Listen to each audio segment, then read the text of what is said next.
UNC's position as to what took place in Tobago. Mr. Shade Mohammed, a pleasant good evening to you, sir. Good afternoon, Sheldon. How are you? I am fine, thank you, and all the best for the new year. I know it's kind of late, but still, it's still new. We've been hearing again a lot of feedback coming, of course, in relation to the THA elections. Many seem surprised as to what took place. There have been several, reports shouldering the blame of the defeat on the Prime Minister, stating that she basically campaigned heavily as though it was a people's partnership, or even some even saying a UNC fourth election. How do you respond to such statements? And even further, there are those who are stating that the coalition is no more and it's just a UNC government. I think those are quite unfortunate statements for anyone to lay the blame for the defeat of the TOP at the feet of the Honorable Prime Minister. I don't believe that the TOP, the UNC is responsible, or the Prime Minister is responsible for the TOP's defeat. I think Trinidad and Tobago is underestimating the extent and the intention of the statement made by Mr. Hilton Sandy two Saturdays ago, where he referred to, which we can refer to now as the infamous Calcutta statement. The politics of Tobago is a very unique one in the Caribbean, and the Tobagonian people are a very unique people in their thinking, in the way they conduct their politics. I will not put the blame wholly and solely on the Prime Minister, and I don't believe that it's a UNC government. There are still many. We still have partners in the the COP is still a major partner, and one must not forget that the TOP still holds the two electoral seats, Tobago East and Tobago West, and that forms part of the government as well.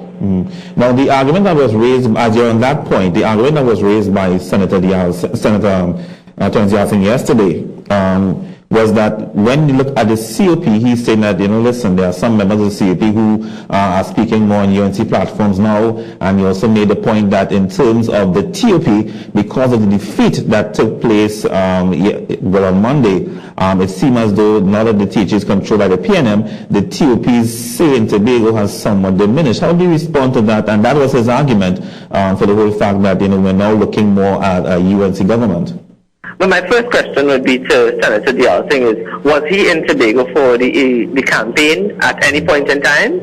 Did the leadership of the PNM allow Mr. Yalsing to venture over to Tobago and be part of the Tobago campaign? That's my first question to Mr. Yalsing. And if the answer to that is no, he was not there, my next question would be to him was, why was he not there? Was there any specific reason that he chose to not go, or was he not allowed to go by the leadership of the PNM? He said he was there for a few days over the weekend. That's what he told me. Unfortunately, we don't have evidence of that. There are no pictures of him there. But the other question is, I don't understand how could people say that the THA being controlled by the PNM, that the two Tobago electoral seats that are in government are irrelevant. The THA is enacted by an act of parliament. It's been created by an act of parliament. It's not in the constitution of Trinidad and Tobago. And in my books, the THA, Tobago House of Elections, Tobago House of Assembly, can be categorized as a local government body, just as any regional corporation in Trinidad.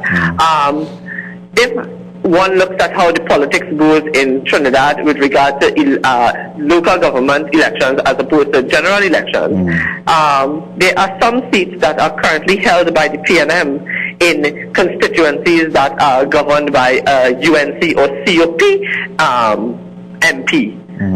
And that's how you have to look at it. It doesn't mean that the way a constituency is cut into electoral districts, one electoral district may vote for the PNM, one may vote for the UNC, one may vote for the PNM, one may vote for the COP. That's how you have to look at it. And we must not forget that out of the 46,000 persons that were eligible to vote in Tobago, some 16,000 people voted for the PNM, and a little over 10,000 people voted for the TOP. That means that there were some persons who chose not to vote and to hold their votes back. We need to examine why. We need to examine what was the reason for those persons to not feel comfortable enough to cast their vote for either party. And we need to probably examine ways in which we can go back to those people who did not vote at all. So you strongly believe that, of course, again, there are those who are saying, okay, this sweep is going to make it very difficult for the partnership. In terms, you strongly believe that, of course, there is that room to rebuild and so forth the relationship with the people in Tobago. Of course, and I don't understand, and let me tell you, I don't think that the government of Trinidad and Tobago, which is led by the Honorable Kamala Prasad-Bissessar, has done anything to offend the people of Tobago in regard to lack of delivery of service. If not, I believe that the Honorable Prime Minister has made, and the government by extension has made Tobago a priority with regard to development, growth, investment, and delivery of service. I think one of the reasons why she made it her business to appoint a minister from Tobago as the Minister of Justice is to also, develop that wheel of justice, that service of delivery of criminal justice in Tobago. I would like to think that the reason why the elections were won by the People's National Movement is because the statements made by Hilton Sandy at a political rally instilled a certain level of fear in the Tobagonians. That people of Trinidad were coming over there to take over their land and their business and their opportunities. And that's something that we need to examine and not take lightly, and to actually examine seriously, as has been mentioned by political analysts. Let me tell you something. Tobago people are unique. They value their independence, quote unquote independence. They value their culture. They value their Tobagonianness, which is the ability to live in harmony, to have a rich culture, to possess what they own. They don't appreciate persons coming in there, or the people having the stigma that persons are going to come over there and invade them, and you need to appreciate that culture. And what Hilton Sandy said would have instilled in them a sense of insecurity and a sense that we need to be careful because he may be right, that we may lose what we have, that we can't trust the Trinidadians, and that is something that it's a divide and conquer approach, right? And in this instance, the divide and conquer approach worked in favor of the PNM, which is unfortunate because as opposed to the People's Partnership, where our philosophy is that we are all one people, Trinidad and Tobago, standing hand in hand, working together for development of our country as one people. The PNM decided that they were not going to go that way. They were going to put into the minds of the Tobagonians that they were second class to Trinidadians, that they're going to be at the beck and call of Trinidadians, that Trinidadians are going to come over there and invade them and bully them and all of that, which is nonsense. And, sadly, after 50 years of independence and PNM boasting of being the oldest political, quote-unquote, institution in Trinidad, I thought they would have had modern ways of approaching a campaign, and they would have moved away from racialism and secularism and divisism and all of those things. It's unfortunate. In my book, that's not a victory to be celebrating. It's something they should be ashamed of. Ms. Mohammed, before we close, a little further afield now, in reference to some of the concerns that have been raised by members of the public, we cannot deny that there have been concerns by some members where, in terms of some of the internal problems or challenges that the partnership has faced over the past few years. And you're hearing more and more people saying, okay, yes, it seems as though it's more like a UNC government. What can you say to supporters? And I say supporters of UNC, COP, TUP, all the entities, what can you say to them this evening to reassure them that the partnership is strong and, of course, stronger than ever as they move forward in 2013 and beyond? This is our third year in government.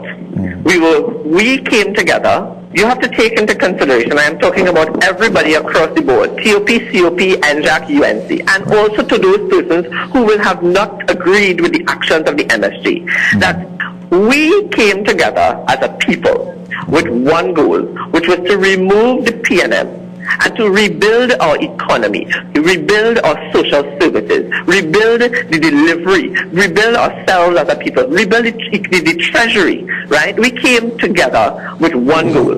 We did it. We removed the PNM. we now need to realize that we are going to have varying philosophies. We are going to have differences of opinion. We are going to have different goals and objectives.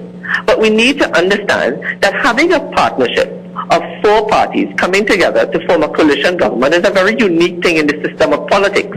And you know, you're going to have disagreements. You are going to have times when one party disagrees with another. You may have instances where one party refuses to go to do something that another party thinks that one party refuses to go in one particular direction as opposed to another direction which a party thinks is best for us. Those things happen when you have a coalition of parties and you have varying philosophies. We must at no time forget what was our goals, forget what are our objectives. Our objective is to better ourselves as a people.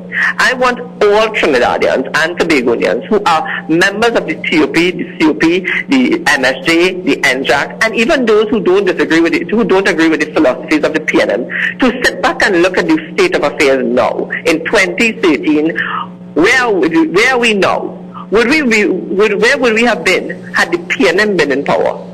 What would have been the situation and the state of affairs had the PNM been in power? And won't you not agree that now that we are in government, and all of us are in government as a partnership, that life is better, there's greater delivery of services, that the economy is growing, that there's more investment, that there's expansion of services, that there's communication, especially communication between the government and the people. There's never been a time that any minister of government, including the Prime Minister, has not traveled outside of Trinidad and Tobago and come back and given a report, and an in-depth report as to where we went, what was done, who we met with, what we are planning to do. You have to take into consideration as well that there are expectations for the partnership to deliver.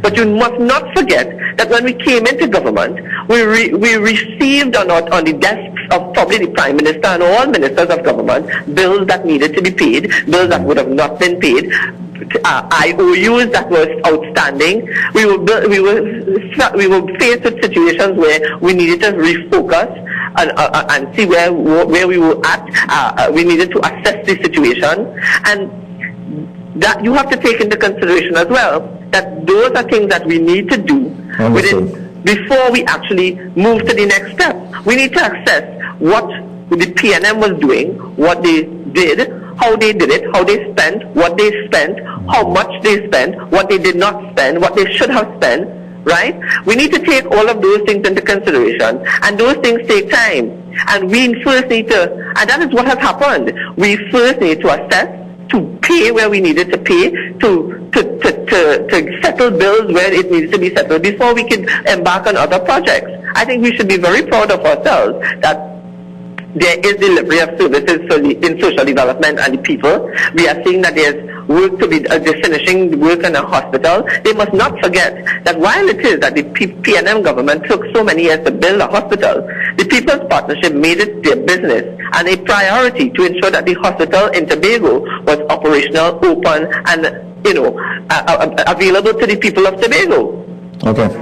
Mr. Mohammed, of course, very interesting closing remarks there, and of course giving people some sense of hope for those who may have wondered exactly where the partnership is going despite the challenge and the ups and downs over the past 3 years. So thank you very much for your And I just want to let you know, sure, and I want the population of Trinidad and Tobago to know this, that there are a lot of young people who have embarked, who have given themselves wholly and solely to the development of Trinidad and Tobago by being a part of the People's Partnership. That is the first thing I want people to know. I want them to know that there are young people like myself who are working hard to ensure that we move forward and things are getting done. And you have to take into consideration that while you may see the faces of ministers with experience like Dr. Gopi Singh and Dr. Khan and whoever else, there are a lot of young people in the background that are working to make things better for us. And we must not forget that this is not only about the government of Trinidad and Tobago. This is about the generations that to come and the generation that exists now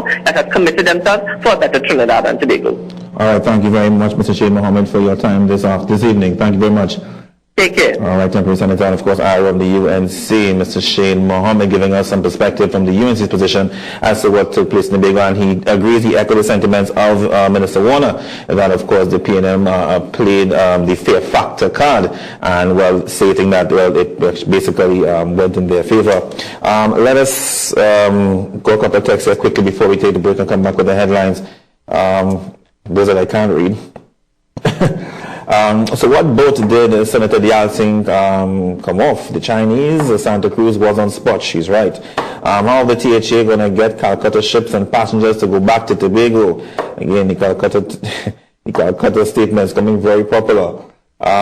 Minister Warner knows everything about Tobagonians in 2 weeks. They like to work, they don't want handout. How can he compare them with Laventil? I wish they accept their loss like adults. Where they like Laventil when, let me see, where they like Laventil when they voted TOP. Another one here. Okay, this is something totally different. It's something I believe should, well, they're making, someone is giving a text here in reference to a situation at the Canopia Secondary School last Friday where the school was on lockdown for hours after a gun and knife was involved. I don't have much details on that incident last Friday, but thanks to the information, we can definitely follow up on it. So people still commenting, of course, some of course taking issue with Senator Dial Singh's statements. Some making a statement again, how the THA is going to get Calcutta ships and passengers back to Tobago, kind of insinuating, of course, that, of course, some members of the East Indian population may not want to go to Tobago based on this statement here. Based on this text, and of course, based on, I've been seeing several blogs as well, even stuff on Facebook, where people have been making certain comments about going back to Tobago and etc. I really do hope that, just like a deck of cards, that, you have 2 cards that are usually taken out. Those are the joker and some other card. I hope those 2 cards are like the race cards and we take it out of the deck and we continue to live as one in Trinidad and Tobago. Let's take a break and we come back as our headlines. Stay tuned.